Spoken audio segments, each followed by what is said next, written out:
वैदिक मान्यताओं के अनुसार हमारे हिंदू धर्म में 33 कोटि के देवी देवता हैं। जिस प्रकार से 33 कोटि देवी देवता हैं, उसी तरह कई प्रकार के व्रत और उपवास रखने का भी विधान है। किंतु इन सब में अलग और विशेष है एकादशी का व्रत। शास्त्रों के अनुसार एकादशी का व्रत पुण्य को बढ़ाने वाला और मनुष्यों द्वारा किए गए अगले पिछले जन्म के पाप कर्मों को नष्ट करने वाला सर्वोत्तम और सर्वश्रेष्ठ व्रत है। एकादशी का व्रत शंख चक्र गदा और पद्म से सुशोभित भगवान विष्णु को समर्पित होता है। इस व्रत को आप अपने घर के मंदिर में या आसपास मंदिर में जाकर विधि के अनुसार कर सकते हैं। तो आज की इस वीडियो में आप जानेंगे कि आप एकादशी का व्रत कब से आरंभ कर सकते हैं, क्योंकि इस समय साल की सबसे बड़ी ज्येष्ठ मास के शुक्ल पक्ष की निर्जला एकादशी आ रही है और अपने नाम के अनुसार ही इस एकादशी का उपवास रखा जाता है। अर्थात बिना जल के इस एकादशी का उपवास रखा जाता है, जल का त्याग किया जाता है। तो ऐसे में आप एकादशी के व्रत कब से प्रारंभ कर सकते हैं? निर्जला एकादशी का व्रत क्या आपको पूरी तरह से निर्जल ही रहना चाहिए? जिनकी सामर्थ्य निर्जल रहने की ना हो वह क्या करें? एकादशी व्रत में क्या करना चाहिए, क्या नहीं करना चाहिए? कितने एकादशी का व्रत करने चाहिए? क्या एकादशी व्रतों का उद्यापन किया जा सकता है? और कौन कौन से लोग एकादशी का व्रत कर सकते हैं? अगर आप उद्यापन करना ही चाहते हैं तो किस विधि से आपको उद्यापन करना चाहिए, या फिर आप एकादशी व्रत में किन किन अनिवार्य नियमों का पालन कर सकते हैं? इन सभी प्रश्नों के उत्तर आज की इस वीडियो में मैं आपको देने का प्रयास कर रही हूँ। इसलिए आप सभी से अनुरोध है कि आप इस वीडियो को पूरा जरूर देखिएगा। हिंदू पंचांग के अनुसार हर महीने की पूर्णिमा और अमावस्या के बाद आने वाला दिन जो 11वां दिन होता है वह एकादशी तिथि का होता है। इस तरह एक महीने में 2 बार एकादशी तिथि आती हैं, एक कृष्ण पक्ष में और दूसरी शुक्ल पक्ष में। इस प्रकार कुल मिलाकर वर्ष भर में 24 एकादशी होती हैं। लेकिन जब अधिक मास होता है या मलमास होता है तो इनकी संख्या 24 से 26 हो जाती है। अब एकादशी व्रत रखने से पहले आपको इस बात की जानकारी होनी चाहिए कि आखिरकार एकादशी का व्रत प्रारंभ कैसे हुआ। विष्णु पुराण में वर्णित एक कथा के अनुसार जब मुर नामक दैत्य के आतंक से सभी देवता गण त्रस्त हो गए थे, तब देवताओं ने उस दैत्य का अंत करने की इच्छा से भगवान विष्णु की शरण ली। तब देवताओं की रक्षा के लिए भगवान विष्णु का मुर राक्षस के साथ कई दिनों तक युद्ध चलता रहा। भगवान विष्णु थक कर विश्राम करने के लिए आखिरकार बद्रीनाथ आश्रम की एक गुफा में चले गए। मुर राक्षस भी विष्णु भगवान का पीछा करता हुआ बद्रिकाश्रम में पहुंच गया। उस दैत्य ने निद्रा में लीन श्रीहरि को मारना चाहा। तभी भगवान के शरीर से एक दिव्य ज्योति प्रकट हुई और देखते ही देखते वह ज्योति एक देवी के रूप में बदल गई और उन्हीं देवी ने मुर राक्षस का वध कर दिया। देवी के इस कार्य से प्रसन्न होकर निद्रा से जागकर भगवान विष्णु ने उन देवी से कहा कि तुम्हारा जन्म मार्गशीर्ष मास के कृष्ण पक्ष की एकादशी तिथि को हुआ है, इसलिए तुम्हारा नाम एकादशी होगा। आज से प्रत्येक एकादशी को मेरे साथ तुम्हारी भी पूजा होगी। मान्यता है कि तभी से एकादशी व्रत रखने की परंपरा प्रारंभ हो गई और पहली एकादशी का व्रत उत्पन्ना एकादशी से ही शुरू किया जाता है। वैसे तो आपको उत्पन्ना एकादशी के दिन से ही एकादशी व्रत प्रारंभ करने चाहिए, लेकिन फिर भी साल में कुछ ऐसी प्रमुख एकादशी व्रत होते हैं जिनमें आप अपने व्रत का शुभारंभ कर सकते हैं। शुक्ल पक्ष को अधिकतर शुभ माना जाता है, इसलिए आप भी किसी भी महीने के शुक्ल पक्ष की एकादशी से व्रत प्रारंभ कर सकते हैं। इसमें आप निर्जला एकादशी के दिन से यदि आप व्रत आरंभ करते हैं तो और भी शुभ फलदायी होता है। आपको महीने के दोनों ही पक्षों की एकादशी का व्रत रखना चाहिए। साल भर की सभी 24 एकादशियों का व्रत रखने में यदि आप समर्थ ना हो तो साल भर में केवल एक बार निर्जला एकादशी व्रत पूरी तरह से निर्जल और निराहार रहकर यदि आप रखते हैं तो आपको साल भर की सभी एकादशी का व्रत का पुण्य फल प्राप्त होता है। ऐसे भी मान्यता है कि साधु पुरुषों का ऐसा भी कहना है कि निर्जला एकादशी के दिन अगर आप 24 घंटे का निर्जल ना रह पाएं तो आप 12 घंटों तक यानी कि सूर्योदय से लेकर शाम को सूर्यास्त तक यानी 12 घंटे तक भी यदि आप निर्जला एकादशी का उपवास करते हैं तो आपको साल भर की 12 एकादशियों का पुण्य फल प्राप्त हो सकता है। यदि आपकी सामर्थ्य 24 घंटे निर्जल रहने की ना हो तो आप 12 घंटे का निर्जला उपवास भी रख सकते हैं। चतुर्मास के महीनों में आपको पहली बार एकादशी का व्रत प्रारंभ करने से बचना चाहिए और एकादशी का जो व्रत है वह कोई भी रख सकता है, यानी स्त्री पुरुष विधवा सभी लोग इस व्रत को रख सकते हैं। इस व्रत को सुहागन महिलाएं भी रख सकती हैं। यदि सुहागन महिलाएं अपने पति के साथ इस व्रत को रखती हैं तो भगवान श्री हरि विष्णु और माता लक्ष्मी की कृपा सदा सर्वदा उन पर बनी रहती है। एकादशी का जो व्रत होता है वह दो तरह से रखा जाता है, एक तो फलाहार ग्रहण करके, दूसरा जल ग्रहण करके।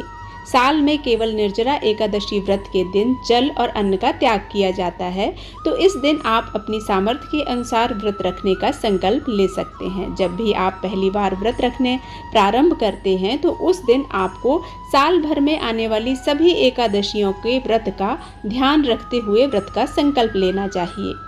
और यदि आप साल में आने वाली कुछ प्रमुख एकादशियों का ही व्रत प्रारंभ करना चाहते हैं तो आप उनका संकल्प ले सकते हैं। और वैसे तो पूरे जीवन भर जब तक आपकी सामर्थ्य होती है तब तक आपको एकादशी व्रत रखने चाहिए।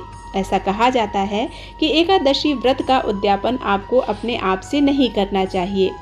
जब शरीर में इतनी ताकत ना रह जाए कि आप एकादशी व्रत रख सकें, आपकी सामर्थ्य ना रहे, तभी आपको एकादशी व्रत का उद्यापन करना चाहिए और उद्यापन आपको शुक्ल पक्ष में करना चाहिए। अब बहुत से लोग ऐसे भी होते हैं जो केवल कृष्ण पक्ष की एकादशी का ही व्रत रखते हैं, तो उन्हें कृष्ण पक्ष की एकादशी में व्रत का उद्यापन काले तिलों से हवन करके करना चाहिए। जो लोग दोनों पक्षों की एकादशी का व्रत रखते हैं तो उन्हें उद्यापन में काले और सफेद दोनों तिलों से हवन करना चाहिए, तभी उद्यापन की विधि पूर्ण मानी जाती है। उद्यापन हमेशा पुजारी जी के सहयोग से ही करना चाहिए आपको। अब प्रश्न आता है कि साल भर में कुल कितनी एकादशी के व्रत या जीवन में कुल कितनी एकादशी व्रत करने चाहिए। तो आपको साल की सभी एकादशियों का व्रत रखना चाहिए। मलमास में आने वाली एकादशियों के व्रत भी आपको जरूर रखना चाहिए। फिर प्रश्न आता है कि कितने उपवास आपको रखने चाहिए। तो देखिए, कई बार लोग मन्नत पूरी होने के लिए भी एकादशी जी का व्रत रखते हैं। तो आप जब भी मन्नत मांगते हैं उसी समय आप एकादशी व्रत की संख्या निश्चित कर लें। जैसे 5, 11 या 21 एकादशी व्रत रखने का संकल्प ले लें। वैसे तो 24 एकादशियों का ही व्रत रखना उचित माना जाता है, लेकिन आप इनमें कम की संख्या में भी व्रत रख सकते हैं। लगातार एकादशी के व्रत उतनी संख्या में पूरी होने के बाद आप उद्यापन कर सकते हैं।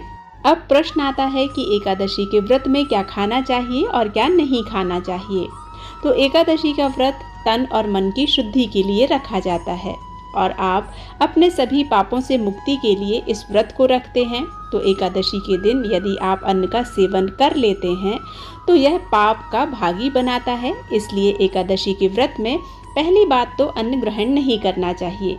बहुत अधिक हो, यदि आपकी सामर्थ्य बिल्कुल भी ना रहे कि आप निराहार रह सकें, तो आप केवल फलों या ड्राई फ्रूट्स का सेवन करके भी इस व्रत को रख सकते हैं। फलों के जूस का भी सेवन आप कर सकते हैं, दूध का सेवन आप कर सकते हैं। एकादशी के व्रत में फल और दूध निषेध नहीं होते, लेकिन बार बार आपको दूध का सेवन भी नहीं करना चाहिए। जहाँ तक हो सके केवल एक बार ही आपको दूध और फल का सेवन करना चाहिए।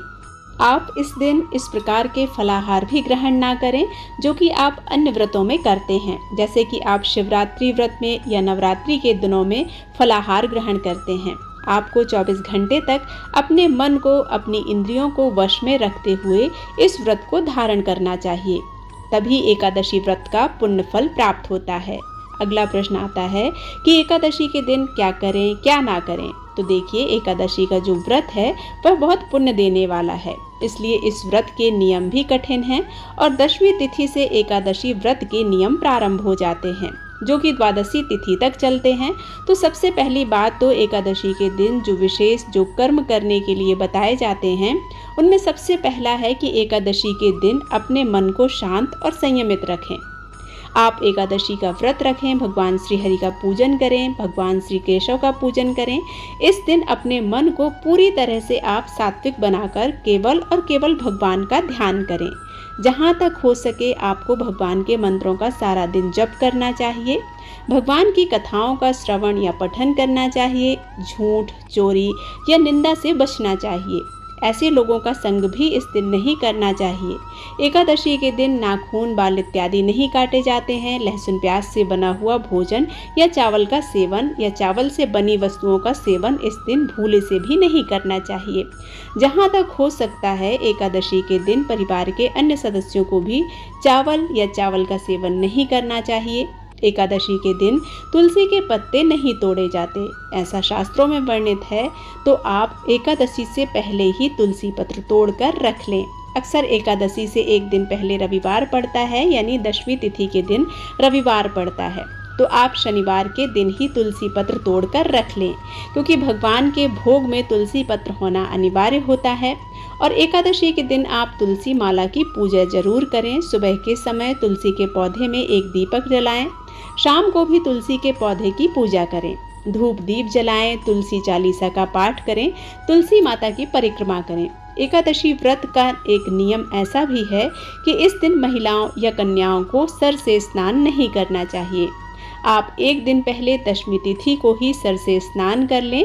इस बात का ध्यान रखें कि दशमी तिथि को आप लहसुन प्याज से रहित भोजन ग्रहण करें, शुद्ध सात्विक भोजन ग्रहण करें और सूर्यास्त के बाद जहाँ तक हो सके अन्न ग्रहण ना करें। आप केवल हल्का फुल्का आहार ही ग्रहण करें। महिलाओं और कन्याओं को अगर एकादशी व्रत में पीरियड्स हो जाते हैं तो ऐसे में आपको उपवास बीच में नहीं छोड़ना चाहिए। उपवास आपको उस दिन भी रखना चाहिए और आप खुद से पूजा न करवाकर अपने घर के किसी भी सदस्य से पूजन करवा सकते हैं। यदि आपके लिए दूसरों से पूजा करवाना संभव नहीं है तो आप मोबाइल के माध्यम से भगवान श्री हरि की पूजा में सम्मिलित हो सकते हैं और कथा का श्रवण भी कर सकते हैं। मानसिक रूप से मंत्रों का जाप कर सकते हैं। इस दिन भगवान को आप मन से भाव करके भोग लगा सकते हैं। खुद से भगवान के लिए भोग तैयार ना करें।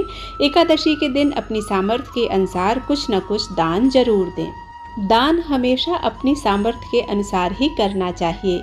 हर गृहस्थ का यह कर्तव्य होता है कि एकादशी के दिन कुछ न कुछ दान किसी योग्य व्यक्ति को अवश्य करे।